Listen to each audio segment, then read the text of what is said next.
with KSquaredFitness. Today I'm going to be breaking down the Kettlebell Windmill. Alright guys, so key points of performance, getting into an exercise that's really good at strengthening your obliques and opening up your shoulders. So you can use a dumbbell or a kettlebell. First thing you got to be aware of is this stagger stance.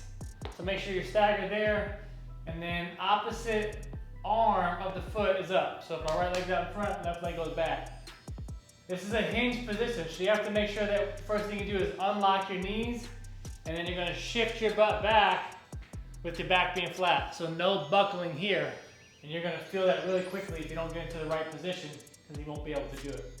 So arms pinned out, elbow locked out. That's what's going to want to buckle as you start to make this shift in this rotation, pushing the hips back, the shoulder rotates back, hand slides down the inside, keeping the elbow locked out, or you're going to start to get into trouble there. Lock it out, bend the knees, rotate and push the hips back, and then really try to get this chest to open up a lot. You're going to feel the arm try to buckle, keep it pinned out, exhale, get that good rotation back to the front. That's the Kettlebell Windmill. Get after it.